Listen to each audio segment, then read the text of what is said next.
I'd like to call the meeting to order on Tuesday, April 8th. Board of Embalmers and Funeral Directors.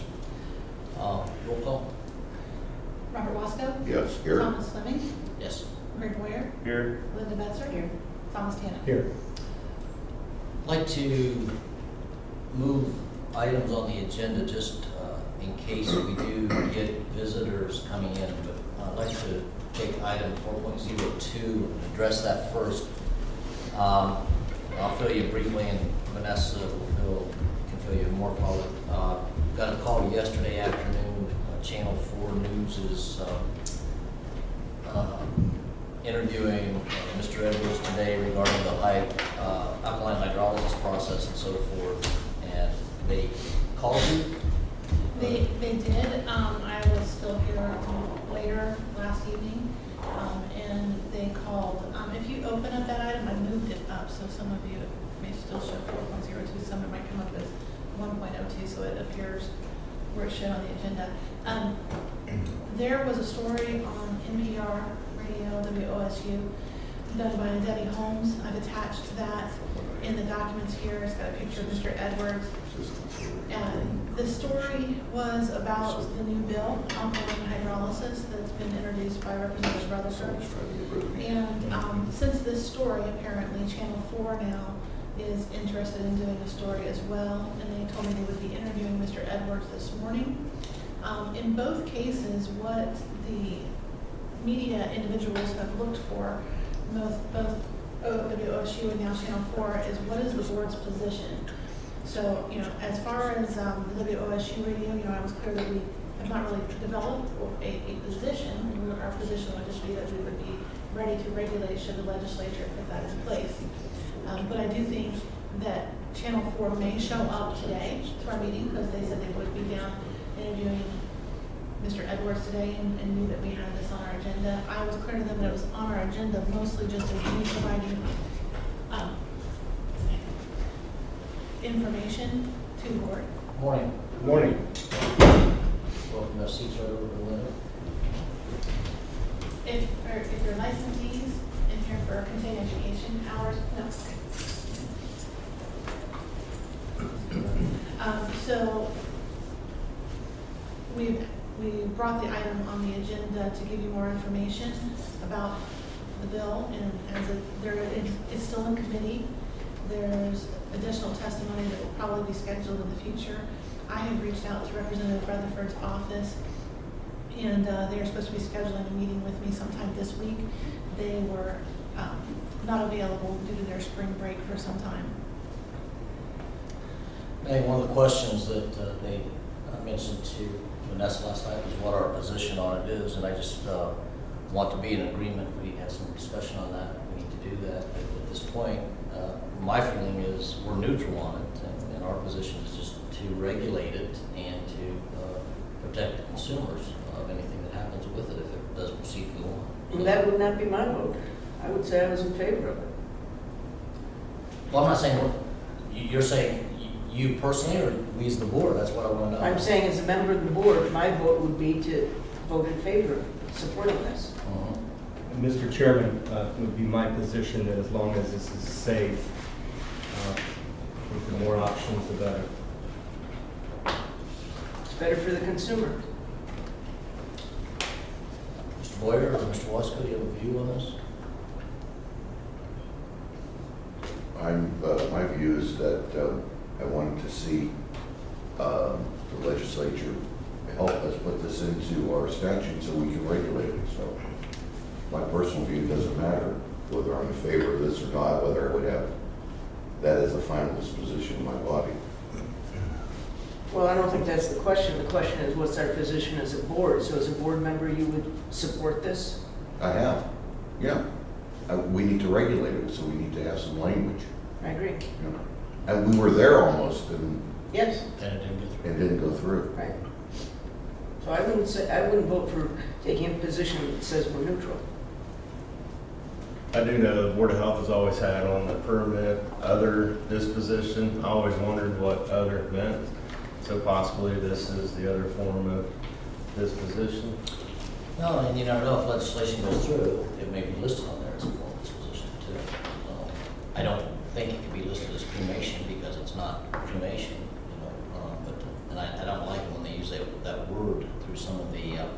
content, but it's kind of what they refer to. Mr. Chairman, I see it's on items of interest. I sent a news article, I think, to Vanessa. Is this the one I sent you? Yeah, it is. Yeah, where just recently in Indiana, it was defeated a bill. Somewhat sort of how it was defeated in Ohio last year with the Catholic Church. Yeah. Mr. Wasco, do you have any background on how it was defeated in Indiana? Because of the Catholic Church. Yeah, for the most part, Opposing it. I know when I was first approached about it back when the Mayo Clinic had one in their facility, the cost when they approached me was around $300,000, and the company was trying to get a firm to actually install one in the state of Ohio. And like I say, since it wasn't actually a form described by the Board of Health, it's kind of something you really didn't want to really look into at that time until it was described. And I think some of the definitions for what the process is, I think that's been some issue to explain what type of disposition that it really is. So, and like I said, the price has come down to $150,000. That $300,000, I didn't think it was really cost effective, but now since it's down to $150,000, it's starting to get closer to what a crematory or a retort would cost. So if we do have them step into the meeting, are you prepared, because it just lets you get the statement as far as, I think the general consensus is in favor of it and regulate it. So as far as the board. Okay. All right, before we continue, we have a guest come in. You want to introduce yourself, please? My name is Lord Triplett. Thank you. Teresa Schertzen. Teresa Schitzmer. Okay, thank you. Item 1.02, this is, was tabled until today, and do you have anything for us on that? We didn't get as much research as we would like done. We've asked for the application or any documents that what's his name? Blankenship submitted to review. We'd actually like to look at it as a whole and not just where this gentleman's concerned, whether they have the right or not.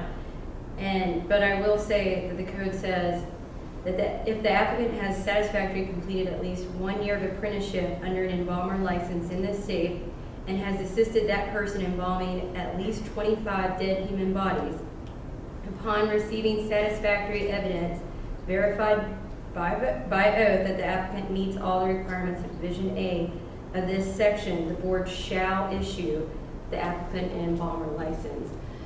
Under plain language, shall means you have to. So if everything is satisfactory, you would have to issue his, if he's completed all the requirements, which is the 1 year and the 25 bodies, you have to give it to him. Now, we're still going to do research and look into it, so we don't have a complete firm answer. We just like to draw the board's attention to the language of shall. Mr. Chairman, is our interview of board members' interview of the apprentice, is that considered part of the requirement in the law? Do you have that somewhere under the maybe administrative code or the revised code? We were trying to do a really quick search, so I apologize that it's Yeah, not. part of what defines the apprenticeship is the paperwork as well as your interview with them. So if we could get all that, review it, consider it, we could give you a more definite answer. But as it is, we can only point to what the code says right now, or the revised code says. So I apologize that it's not a more thorough. Hasn't been 24 hours. So. We are looking into it. Jennifer started as soon as I called, so. Thank you. Well, the situation on this gentleman is that his apprenticeship is going to terminate, so we have to make a decision of some sort, whether we cannot table it again until the next meeting because it'll be over, his apprenticeship will be over at that point. What would your suggestion be as far as us making a decision, either via a conference call, or can that decision be put down to the executive director and chair? You can't make it via conference call because then you're having an open Public meeting. Right. Yes. Okay. See, you got it. Now, what the board could do is vote to give the executive director that power once she gets a little bit more research, or you that power to make that decision, and we can move from there. Okay. And we can try to quickly do more research as soon as we get all the documents. Do you know the date of termination? I thought it was the last day of this month. Okay, so got a little bit of time. Yeah, so we can try to have something. I And never promise. I did see an email last evening requesting all of his documents, but Ms. Linda had already left for the day. Mr. Chairman, I would offer a motion to allow the executive director, in conjunction with yourself, to make some determinations on this on behalf of the board, so we don't cause further delay to the friendship. Second. Second, discussion? That kind of turns over one of our big functions to the executive director. I mean, on this particular case, because of the time frame. Well, yeah, but then you've set a precedent. You could always have schedule another meeting. I know that might be, Not cost effective. yeah, for the board, but the board could call a special meeting. It wouldn't be emergency, because this doesn't rise to that level, but you could do a special meeting towards the end of the month.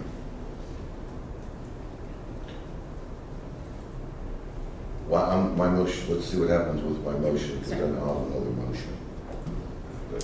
Any other discussion? All right, motion on the floor. I've ordered the motion to be, motion to allow the executive director in conjunction with the board president to make decisions regarding the apprenticeship of Victor Blankenship. Satisfactory. Yep. And we have a second, Mr. Boyer. Yes. All right, roll call vote, please. Robert Wasco? Yes. Greg Boyer? Yes. Thomas Tanner? Yes. Thomas Fleming? Yes. Linda Betzer? No. Motion passes.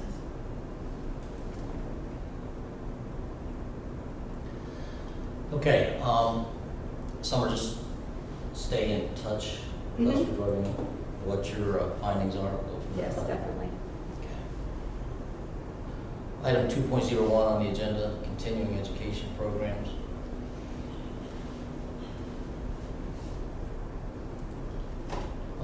Did everyone have an opportunity to look through these?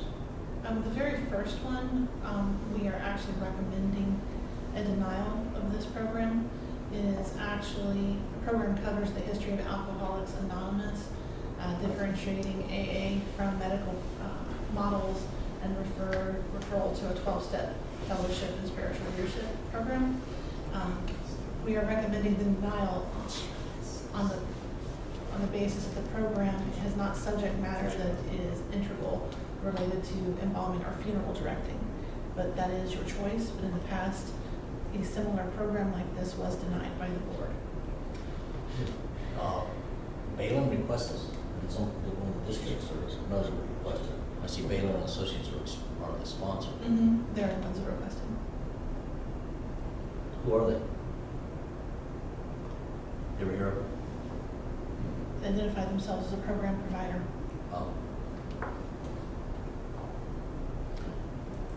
Any feelings, discussion on this?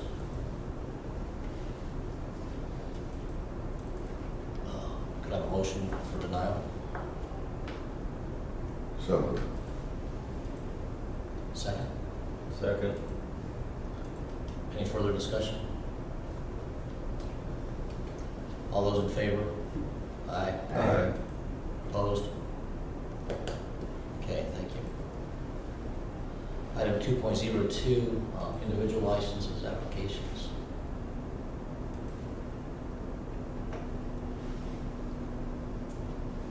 We have three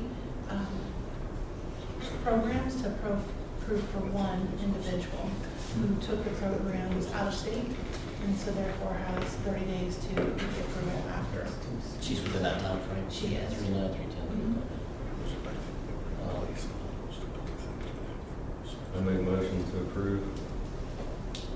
Second? Second. Any discussion? All in favor? Aye. Opposed? Motion passes. Mr. Chairman, before we go to the next item, I have a question. Yesterday at the board meeting, I noticed there were two black boxes on the table, and today there are not two but black boxes. What were those for? Those are speakers. They were hooked up to this computer in case it called for to see anything on a video or anything. I'm sorry? They were speakers, and we had them hooked up to this computer that would also play on the emulator in case anybody wanted to refer to the video of last month's meeting. Okay, I see. The speaker on this laptop would not have broadcast any of the sound, so we brought speakers and attached to us. Item 2.03, continuing education programs. These were very difficult for me to read, even with bifocals.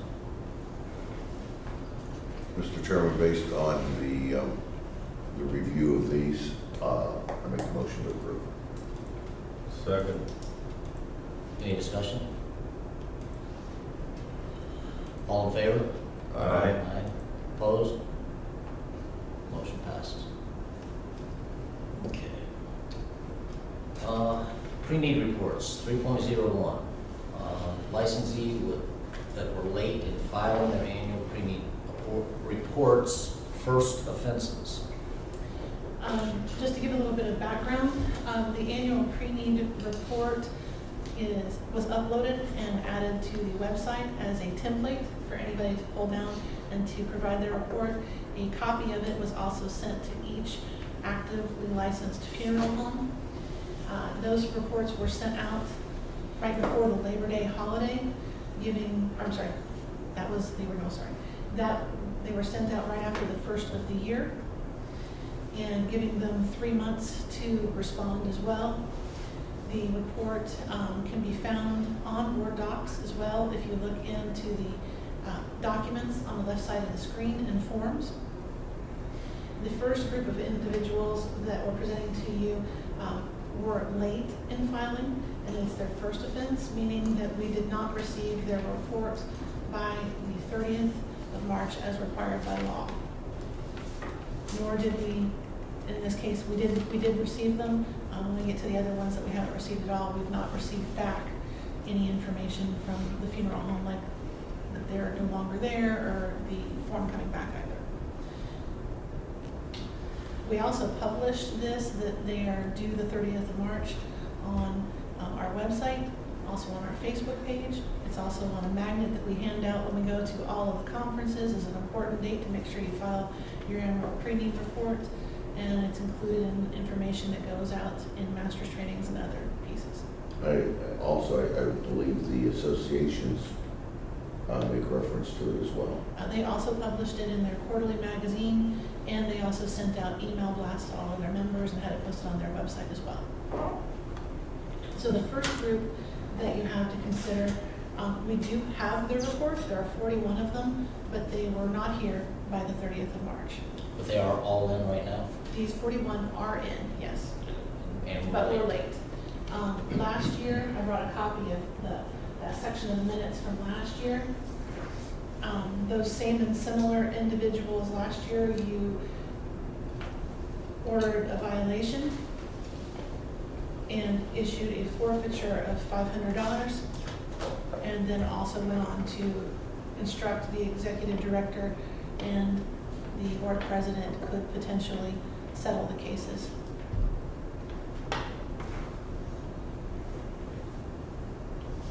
Discussion? I think we heavily debated this particular issue last year, the resolution we came up with. So I would make the same motion that was just read forward this year. Second. Discussion regarding the motion? A roll call vote, please. Greg Boyer, Yes. Linda Betzer, Yes. Thomas Tanner, Yes. Thomas Fleming, Yes. Robert Wasser. Yes. Motion passes. The second group that we have for you, these 17 licensees were late, so we did not have the report. We do have it now. We didn't have it by the 30th of March as required by law, but it is a second offense. So you also saw these 17 people last year and issued a violation against them last year. Mr. Chairman, Mr. Wasserman? in, this is from us, Nick, as you were going through this last year, what were some of the reasons, do you recall, reasons why licensees were not on time? After, you know, they were given 3 months, why were they late? Was there a common denominator here? Most of it was lack of planning. It was, I thought, my secretary sent it. I realized late that it wasn't sent, or there was also that I did send it, but you didn't get it until this date. And- There was not I was unaware. Okay. And did we have second offenses last year? You did, but the year prior, you had chosen to send them letters, putting them on warning. And so it was not actually a second offense, because in that case, you had warned them, and it was only a first offense because you had not charged them. There are some of these 17 that you had also sent letters to the year prior to giving them the first offense. So it's actually been 3 years on some of these. Yes. But you chose to issue the violations as a first offense last year, after the letters the year before. And do we have a recommendation of the fine or forfeiture? That is completely up to the board. The law for a second offense would have a minimum forfeiture of $7,500 if you chose to see this as a second offense. Is that the minimum forfeiture we can offer on a second offense? I think we have discretion. You have complete discretion.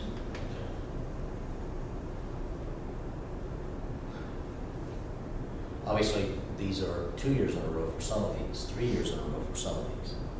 To me, that's neglect a little bit. You know?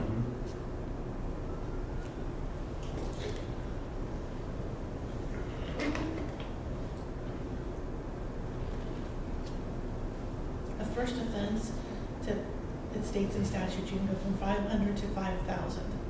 Then it says second offense jumps straight to 7,500. Ms. Nightcamp, do you have an opinion? No, I don't. I'm sorry, not in this matter. I think it's completely the discretion of the board. Give a recommendation. Last year, you issued a forfeiture of 500 and allowed for them to be settled. I would recommend that you issue a forfeiture at least twice that amount and not settle it for less than what the minimum of first offense would be. I'll make that motion. I'll second it.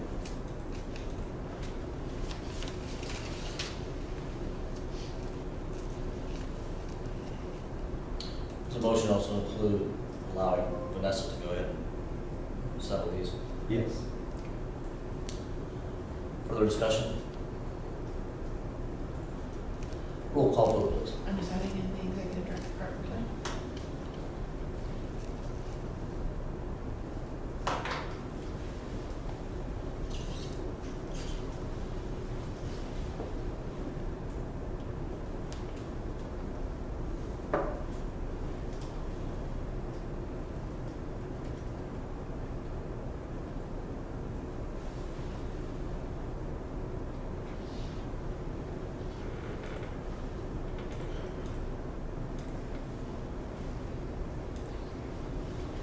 Okay, I have the motion is to charge each licensee with the violation as listed.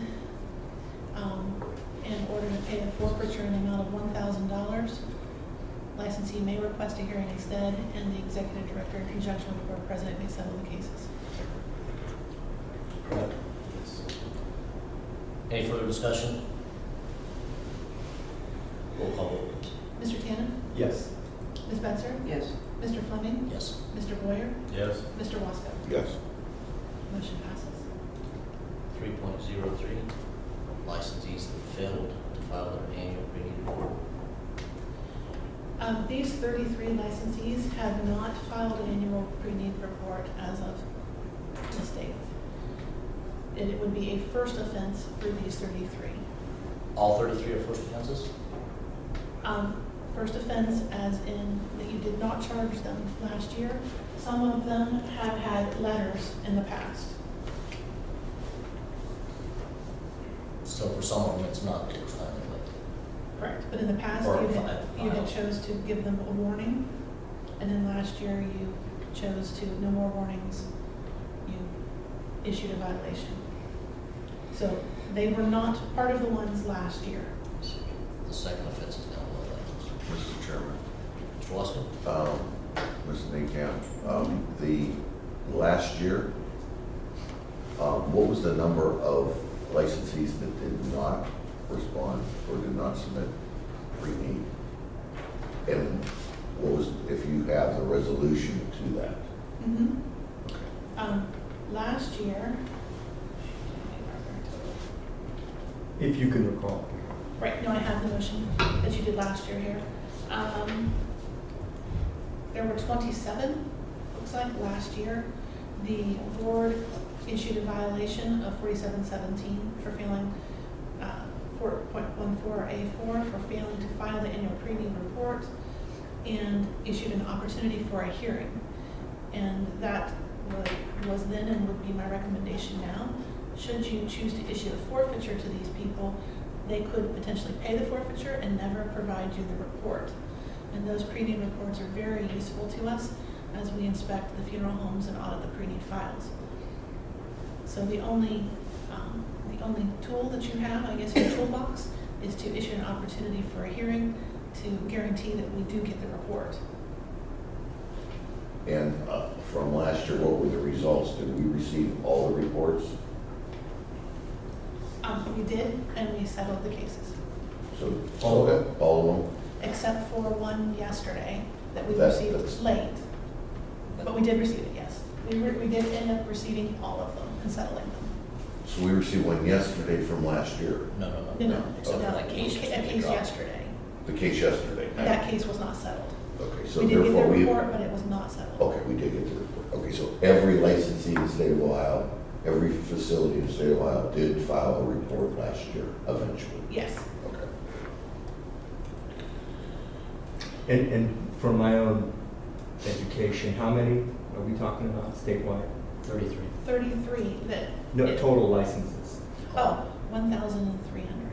Okay. So then, Mr. Chairman, we would need then a motion to issue a hearing, Offer a hearing. offer a hearing? I would charge them in that offer. Charge them. With, The code, what was the charge of 47? Yeah, 1714. let me, it would be 4717.14A4, and offer an opportunity for hearing. And then I think, would you want to allow the same as you did last year? The executive director in conjunction with the board president to Yes. settle the cases upon receipt of the pre-need report? that would be my motion. Again, to charge each licensee, provide an opportunity for a hearing, and then, what was the last part that you said? And to allow the executive director in conjunction with board president to settle the cases upon receipt of the annual pre-need report. Absolutely. Second. Any further discussion? Roll call vote, please. Mr. Tannen? Yes. Mr. Fleming? Yes. Mr. Boyer? Yes. Mr. Wasco? Yes. Ms. Spencer? Yes. Item 3.04, licensees that failed to file pre-need reports, and this is their second offense. Yes. These three, just so that you know, even though there are 3 licensed members, 2 of them are the same firm, just 2 different locations. So this is really 2 different firms, 3 different locations. But these three, we have not received the report and would be a second offense.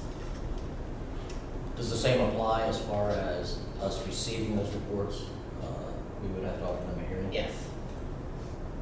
Otherwise, We you may can not really, get those. yeah, otherwise, if you offered a forfeiture, they could pay the forfeiture and not ever provide the report. How about if we do a forfeiture, second offense of $10,000? Big as you go, get their attention. Well, if you consider doing the same charge as you did before, but a second offense, and allowing us to settle the cases, we could settle those for a much higher amount. If the board wanted to give a minimum amount that they would want to consider. Well, if we've asked for hearings for first offenders, I think we should be consistent.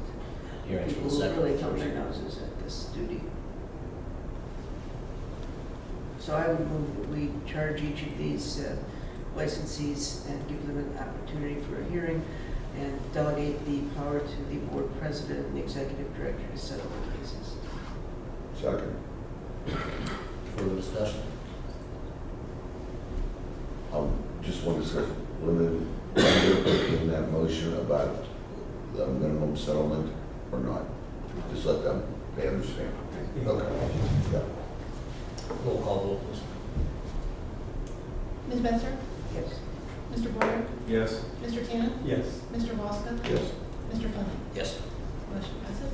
In the letters of notice, I would recommend that you put suspend, revoke, or fine. Because they're not put on notice. I noticed a lot of the letters say just suspend or revoke. If you include fine where you're allowed to do a fine where you're not, that way the board has the option to fine. If they're not put on notice that they could have received a fine, we run into that whole due process. So just suspend, revoke, or fine. I would just add that to the letter to make sure the board's allowed all of the options under the revised code. Okay. Sorry guys, just paperwork cleanup here. No No problem. problem. Item number 4, legislation for consideration. I don't know if you guys have looked through this or not. Do you want to comment on this, Vanessa? We discussed this pretty in depth last month, and I just wanted to bring it back before you again today. If you are, I was looking for a motion from the board that you are unanimous or jointly wanting to see these revisions so that I can go to representatives and see if they're willing to sponsor the bill. We do have one representative that has already expressed interest, but wanted to see the board's motion in its minutes too. Mr. Chairman, I do make a motion to allow the executive director to take these revisions that we've researched, talked about over the last really 4 months and agree upon and to go to the legislature to try to find sponsors for us. Motion. Second. Any discussion? If you print it out, you can read it here on board docs, but if you print it out, here's what it is, 51 pages. So, any further discussion? Roll call vote, please. Mr. Boyer? Yes. Mr. Fleming? Yes. Ms. Betzer? Come back to me. Mr. Tannen? Yes. Mr. Wesco? Yes. Ms. Betzer? Yes. Thank you. Motion passes. Item number 5, items of interest. The Indiana. Before we go on, there was one last piece that I wanted to ask you about our legislation. And this is just more of a technical thing. We, for OBM, the Office of Budget Management, they refer to us as the Funeral Board. Central Services Agency refers to us as the Funeral Board. And a lot of other state agencies are also named the Funeral Board. Some do have the word embalmer in them. A lot of them just call it the Funeral Directors Board. And my question to the board is, would you be supportive of in changing our name to just the Funeral Board, considering that alkaline hydrolysis may be in place someday. We also have cremation, and with this, we're looking to license crematory operators as well. So by sticking with just embalmers and funeral directors, we potentially aren't really encompassing all of what we entail. Do you need a motion? It would, Probably would need a it motion would to be change helpful, it. yes. I'll make one. I can just add the motion.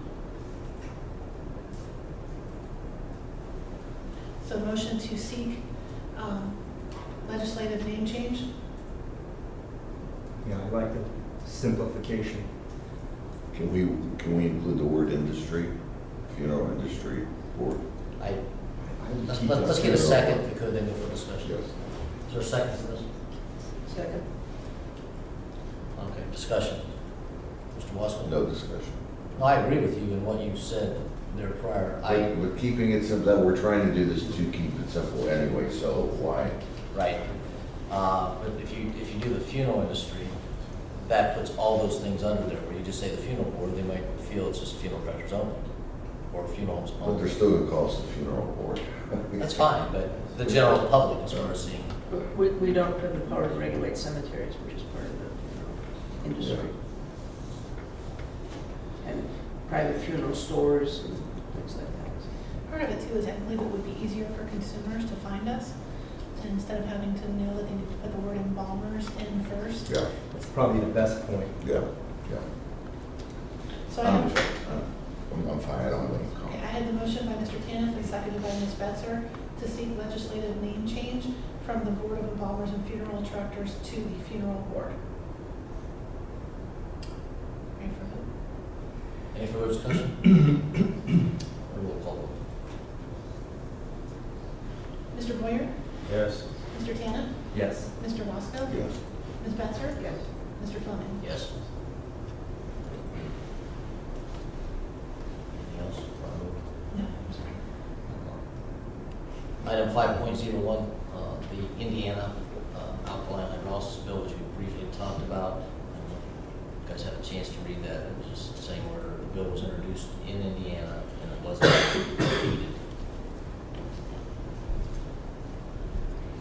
You want to comment on that, since you sent the report at all? No, it's just a point of interest.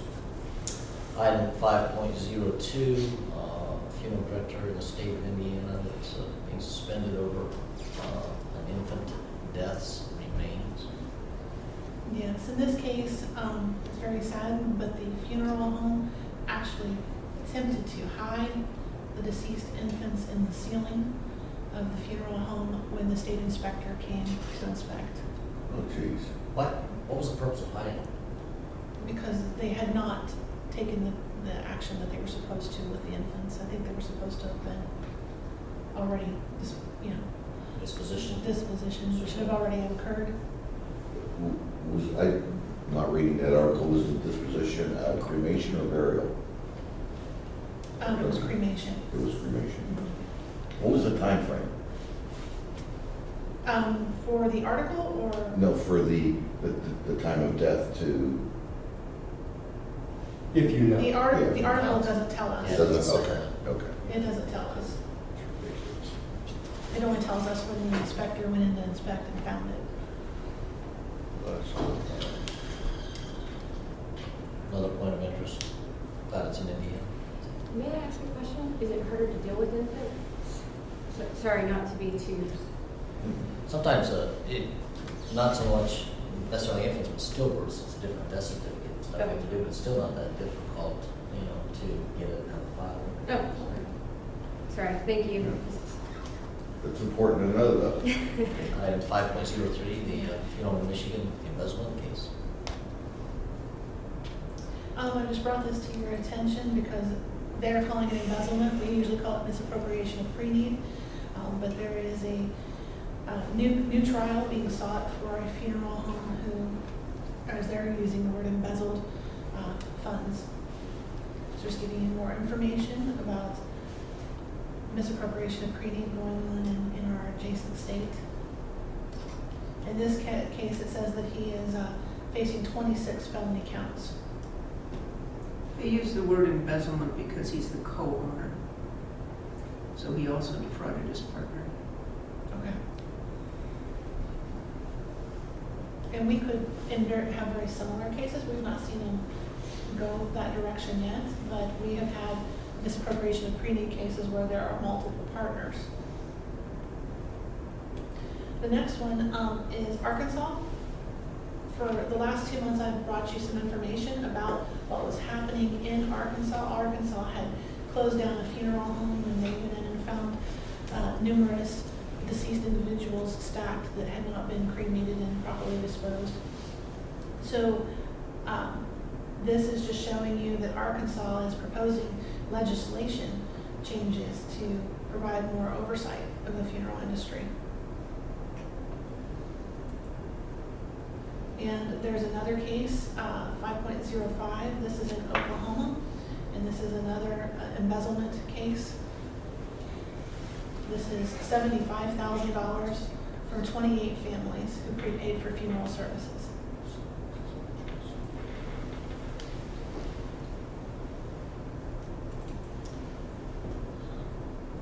Still in Oklahoma, 5.06.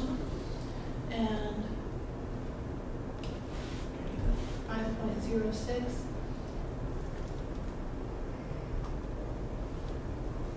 This is a funeral home that was suspended until 2017. And this is associated to pre-need funds as well. Is that what, is it pre-need reports? Is that what they're referring to as administrative reports? It is. Okay. So it's just the reporting of it. There's What I read, yeah, so. 5.07. And in Texas, there is a funeral director who is on trial now for abusing a corpse. There is also a video footage that was just recently posted of this gentleman entering the funeral home, so you can see him being interviewed if you'd like to watch that. And the last one. I sent this one. Our beauty of our jobs. Yeah, the last one, Mr. Wasco sent to me, and this was posted recently in an article. The top 10 worst jobs listed includes a funeral director and embalmer. Weirdly enough, I highlighted them for you. They make a point of it that being a mortician was 4 and an embalmer 5. Apparently, they found it worse to just handle the funeral arrangements than to actually handle the deceased body. But they make a point of that too in the article. But the maggot farmers beat us out. Yeah, or watching skyscrapers. Yeah. Item 6.01, the Auditor State Entrance Conference. Yep. It's time for the auditor state to do our audit again. We held an entrance conference. I'm just providing you a lot of the information here. They expect to be done with the audit by or on or around April 20th. It could be longer or it could be earlier. At the conclusion of their engagement, though, they will always write each board member and send it to you directly, a management letter. That letter will always contain some sort of a recommendation for an improvement that they may see. Those things that you would see in a management letter are not audit findings. They would specifically spell out for you if they believed it was an audit finding, and that's what we were receiving. But we will receive a management letter with some sort of advice or something they think we should be implementing or doing slightly different. Something that's not on the agenda, I just want to mention, just thought of as, have all of you got your ethics commission's reports, and those are due in a week if you don't have them in, so. Yep. Yep, Everybody in? you're in, you're done. We're just not finishing up, so. You got 1 week. Yeah. Yeah, but make sure you get those in. We only have one member, I think, who files paper, and they haven't given me notice of that paper filing yet. Ethics commission is not. Right. Okay. I have to say, that used to be a task that I never looked forward to, but with the online, and you can just move things, if things have not changed, just reviewing it, it's just it's so much easier now, and I think It's just a repeat. I was able to do it. And I'm required as your executive director to file one as well, Yeah. if you ever want to pull that. But I agree, just being able to copy the last one and seeing if anything's changed and editing is much easier than recreating it every time. Okay, item 7.01. Masters Trust Training Seminar coming up May 28th. They automatically, I think, just put you on the agenda, Mr. Fleming, but if anybody would like to go, we just need to provide the name. Is that going to be done during the convention? Yes, May 28th, the day before, The day before the convention the starts? Tuesday before. Oh, we just did for convention. They do, that's when they have that insurance seminar. And Oh, They gotcha. have the two Okay. classes on that day. I'm going to be there because I think I'm actually going to participate and become a master. So, You can become a master by doing the training. you know, but I would rather just watch Mr. Fleming teach me something. That's what I was thinking too. About what the embalming room is? Yes. Okay. Or where it's at. Or where it's at, okay. I don't mind doing it, I'll be down there for that, but I want to give you guys the opportunity if you wanted to do it. Mr. Chairman, Yes, sir. before we adjourn, are we finished with 7.01? I think so. Or did you need a motion on that, or? No. No, Okay. no, actually.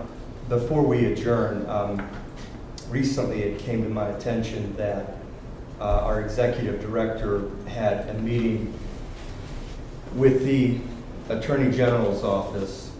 I was not made aware of the meeting. I take a particular interest in and pride in the representation that the various state boards receive from the Attorney General's office. I had emailed the executive director a list of 8 questions to which I never received a response, and I'm going to read those to you.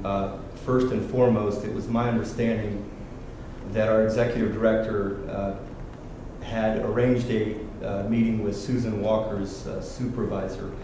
Susan Walker is the, as you know, the chief counsel for the Ohio Attorney General's office.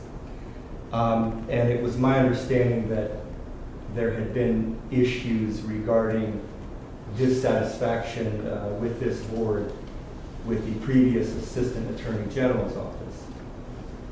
It has always been my experience on the State Cosmetology Board that when an issue like this comes up, that the appropriate and proper protocol is to request a forum with the chief counsel and follow the chain of command, which would have been Susan Walker. It has also been my experience that when an issue as paramount and important as the representation of this board comes up, that the board be apprised of this process. I was not apprised of the process. I was not made aware of the meeting, and I'm bothered. So I made a formal request of about 8 items to the executive director. The executive director refused to provide me with the answers to those items. So the 8 questions that I had for the board then were, I would like a summary of the details regarding the meeting, when the meeting took place and with whom.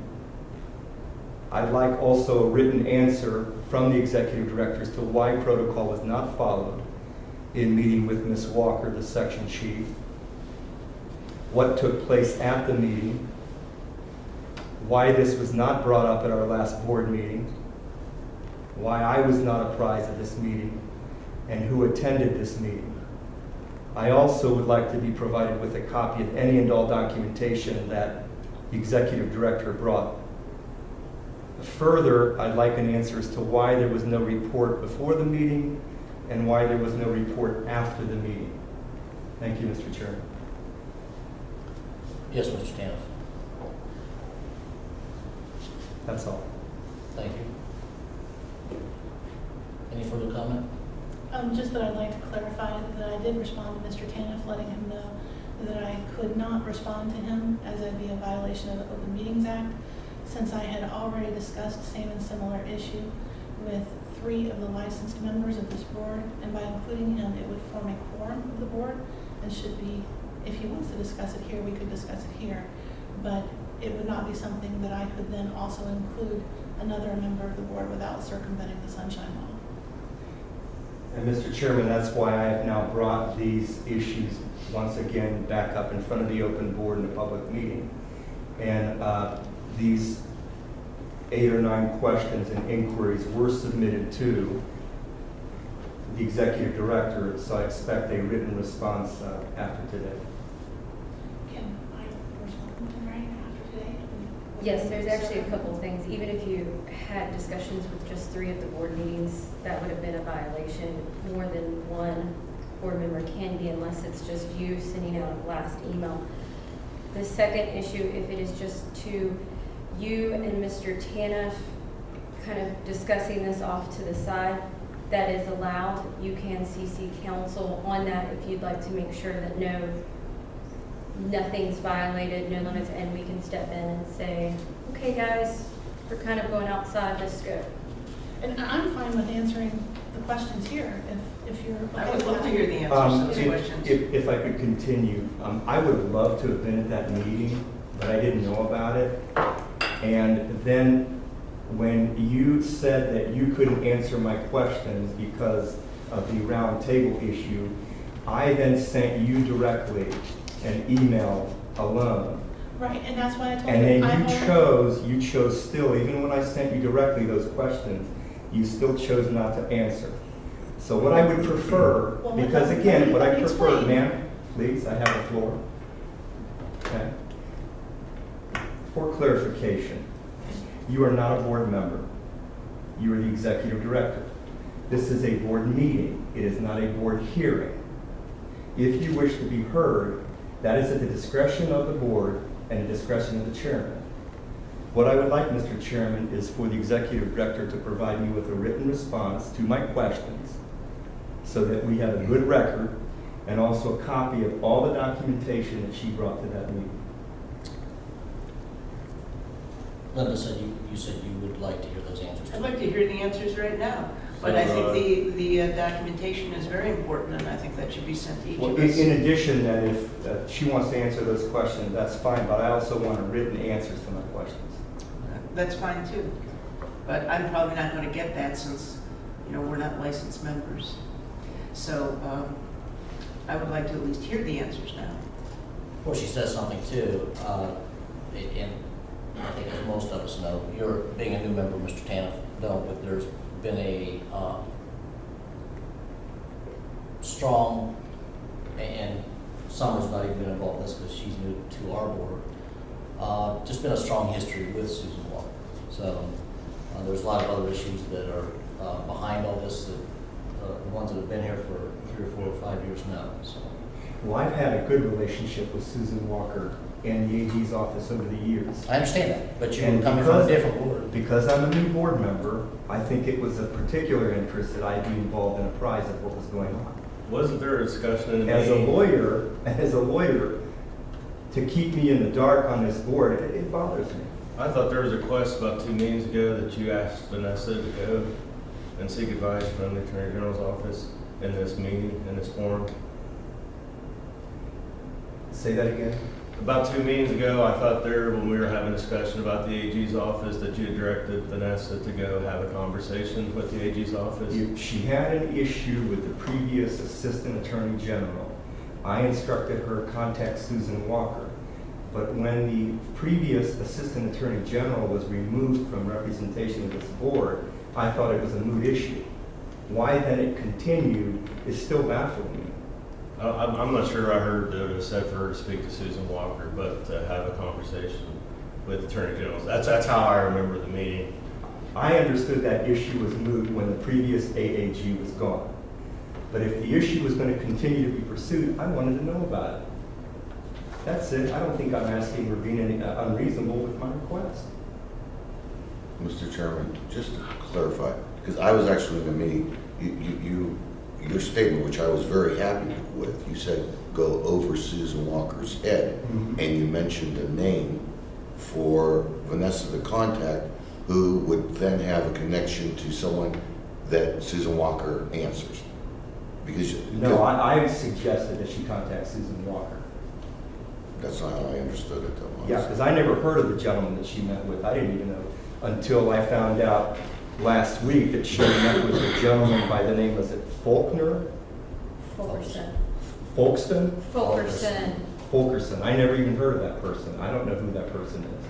I just remember, because I was very happy that you said that, because I've experienced a lot of issues with Susan Walker and I'm not satisfied with answers I received. So I was very excited when you said, go over her head, and you No, mentioned sir. someone's name. No, Well, Mr. I remember Roscoe, I that. didn't say that. Okay, and I respectfully Okay. disagree with you. All right, but I do understand, Okay, I didn't and say I'm going to that. disagree with you too. And I appreciate that. But if she had an issue, and I have had positive experiences with Susan Walker and with the AG's office. So if there was an issue that I wasn't aware of that was still an issue, I wanted to know about it, and I wanted to be part of it. And I wasn't. Your presence could have been very helpful with smoothing the waters, perhaps. Well, yeah, I think everyone answers, but yeah, that, Mr. Wasco and Mr. Boyer are correct. You know, I believe you told me that you had also experienced problems, and you advised me to contact Tracy Saliba to find out who we should talk to in the AG's office. So I did reach out to Tracy. How you know I know Tracy, I don't know. But I did reach out to Tracy at your advice and relayed to her that you had advised me to do so. Tracy put me in contact with Jonathan Fulkerson. Jonathan then set up the meeting to come to my office to meet with me.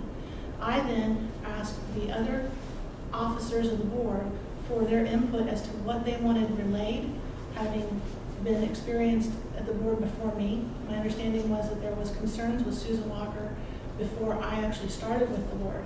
So I wouldn't have any firsthand knowledge of that experience or having been here. I compiled a list of their concerns from the officers, and then I presented that list of concerns to Mr. Fulkerson. The request was to have us moved to another section, not underneath Susan. Susan was the issue, not the prior AG, Carla Dowling Fitzpatrick. Mr. Chairman, could I ask a few follow-up questions? Why didn't you tell me about this meeting? Because I believed in telling a fourth member of this board that I would be circumventing the Sunshine Law. Then why didn't you bring it up at the last board meeting? You don't think that it's important regarding how and who represents this board? To be honest with you, Mr. Tanev, I wasn't aware that the meeting would happen at the last meeting. The So meeting then- happened between the last meeting and this meeting. Okay, so then subsequent to a meeting taking place, you don't think it's important for the board members that don't know about this meeting that you share this? There was no outcome from the meeting. Doesn't matter if there's an outcome, you still participated in the process. Can I ask a I question? make then? sure that I keep the board chair and the officers informed of That all the doesn't fix it, regular ma'am. operations of the That meeting. doesn't fix it. You have an obligation to fulfill my request as a board member. I've sent you an email. We've brought this out in the public. I expect a written response from you to the questions that I've emailed you. Okay, I will provide a response, but I think I've also shared all of the answers here today, except for the list. But I can provide you that list as well and answer exactly as I've done today. I'm just trying to understand that we have a board here. We also have an executive director that's supposed to do the work for the board. I mean, we make policy and she enforces the policy. She takes care of the employees. She takes care of all the business of this board. So it sounds like we're not to have an executive director. We're just supposed to be a board.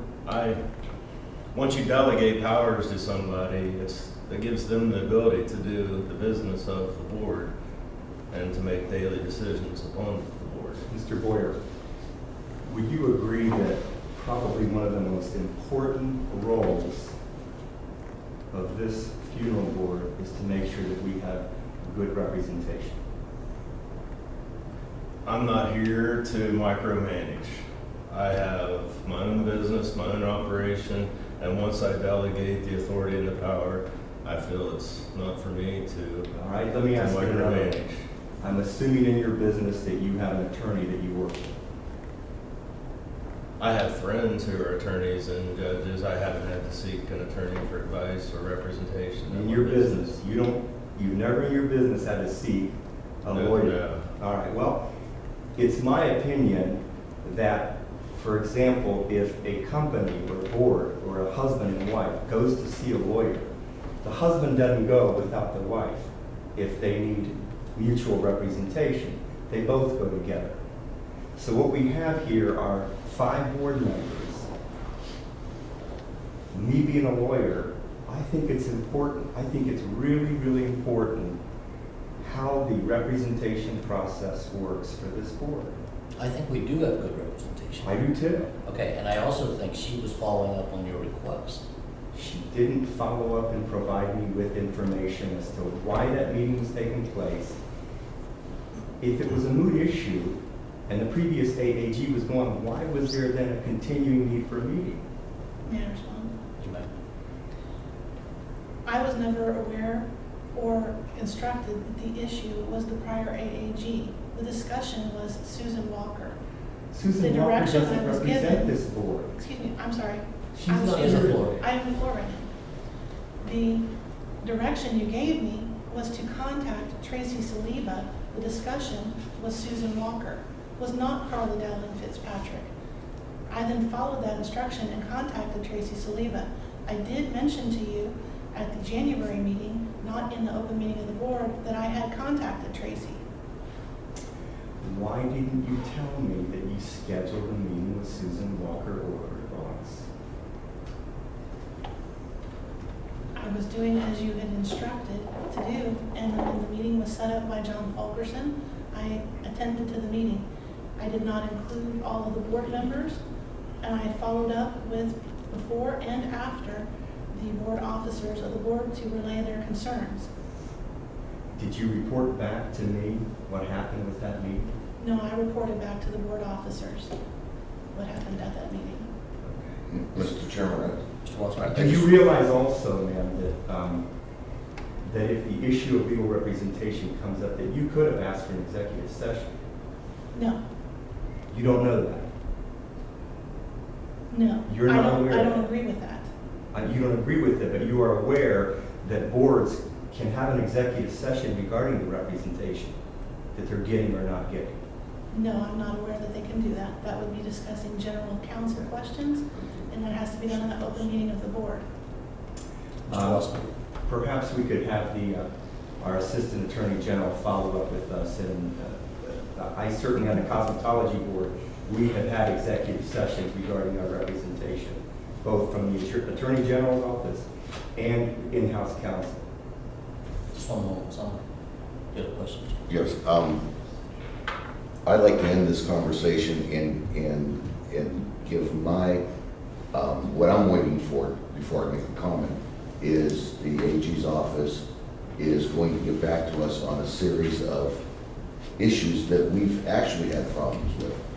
And I allowed for Summer to work with her staff to get back to us next month on that, because that's dealing with representation and our licensees and what we're supposed to do here. So that I'm not making a comment. I think going back and forth, there, maybe Mr. Taniff's not satisfied with the answer. Maybe it's something that he can work through the chair on his request.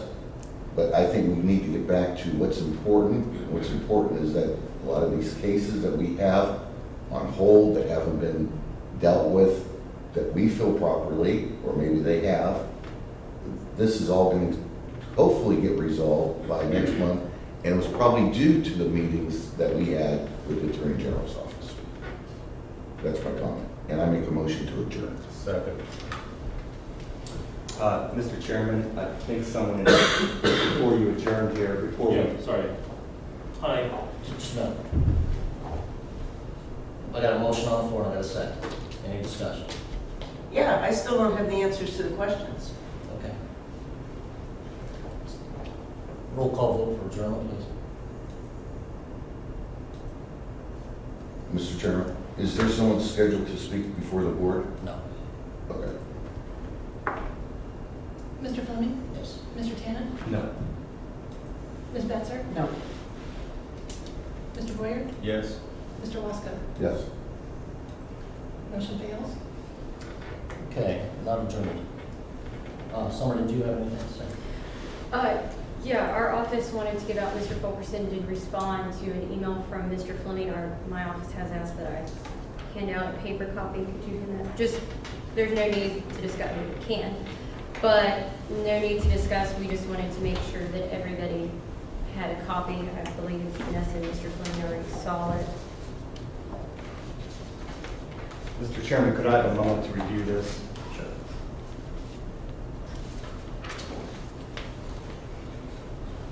I do not. I'm gonna let you review that just a moment. I'm gonna pay attention over here. So. Did you have a question? Because there is no one scheduled to speak before the board today. Well, it's a question and a comment, I suppose. I've been in the office of the board for the last couple days, tracking down my funeral home pre-need report. Are you aware of that? I can't remember what his name is. The fellow that's, when you walk in the office, the fellow to the right, across from your office. There are two. There's that one, Not him. and there's Danny Finfrock. Dan. Yeah. There was a, Is it, what, is this issues that could be taken up with the office? Doesn't really have to no, go to the board. it's an issue that has to do with 3.01. Okay. As far as the timeliness of a filing, and I made an attempt to try to resolve it so my number was not on the list that has been read into the minutes already. I'm trying to avoid that particular first offense and all of that. Okay, if you got record of that stuff, obviously if you go down and work with Danny, and Vanessa will be down there later today and make an appointment. I already did it. Okay, thank you. I dropped it off, but what I was told was that despite,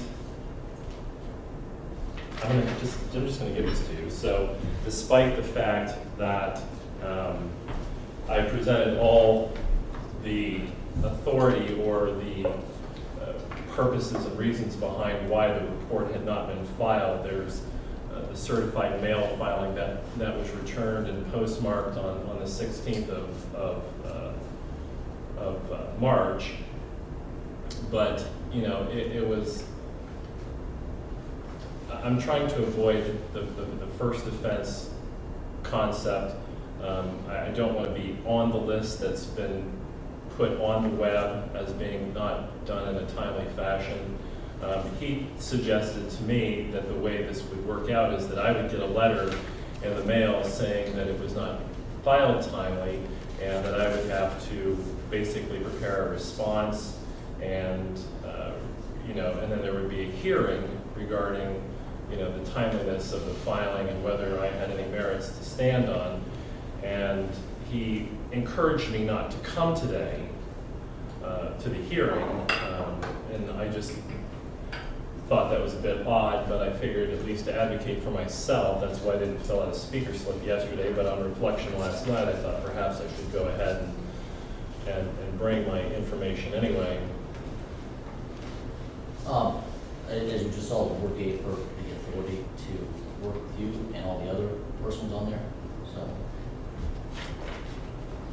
Got everything to her you want, and you dropped this off to Danny downstairs? I dropped it off to Danny, but Danny told me that he had had a conversation about this with her already. Okay. That's why when she said she didn't have any recollection of the conversation, I'm not trying to figure out who's saying that they did have a conversation or didn't have a conversation.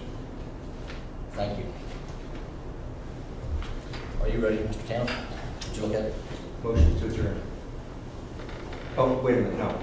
We never got the answers to. I have the answers to questions. I'd like to hear orally the answers to Mr. Tanner's questions. I believe I answered, I met with Mr. Fulkerson. The reason why I'm sorry, when did you meet with Did him? we have a motion on the floor? Did he second it? It's gonna fail again because. Oh, okay. Well, you just made the motion. Yeah, I forgot because of the public testimony here at the end that Ms. Metzger's request to have my questions answered verbally by our executive director had not been complied with, so I apologize. I can look at my calendar right now and tell you exactly what it was.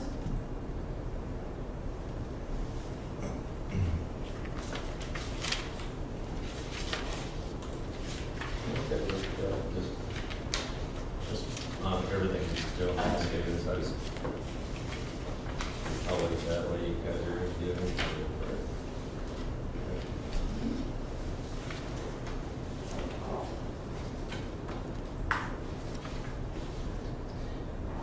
I met with Mr. Jonathan Fulkerson on Thursday, March 26th at 4 p.m. The meeting was arranged on that day for later that day. And who attended that meeting? Myself and Jonathan Fulkerson. How long did that meeting last? For about an hour. And who arranged that meeting? Tracy Saliba. Okay, and Tracy Saliba is no longer with the AG's office? She just retired, yes. Okay. Linda, what other questions did you have? Mr. Tanev has a list of questions, if you would, Mr. Tanev. My question again was, why didn't you first meet with Ms. Walker? Because the subject was Miss Walker. I know, but did you try to meet with Ms. Walker to resolve your differences? It seems to me like there's a personality conflict between you and Ms. Walker. Not that I'm aware of. I believe there's an issue between Miss Walker and the board. I'm still trying to wrap, excuse me, Mr. Wesco. I'm still trying to understand, if you have a problem with somebody, why don't you meet with them first? I don't have a problem with somebody. The board was expressing a problem with Susan Walker, and your advice was for me to contact Tracy Saliba, who then orchestrated the meeting with Jonathan Fulkerson. And Mr. Chairman, I'm going to now say, I was there when that was said, and so I agree with that. And so I disagree with Mr. Tanev that he did not give that direction. It's a suggestion, and I don't give advice because I don't represent you or I don't represent. As a the board member, that's what you said. This is the If advice I you- give you. Please, Okay, please, so that we can finish up this morning. okay. All right, just go to your questions that you had, I am.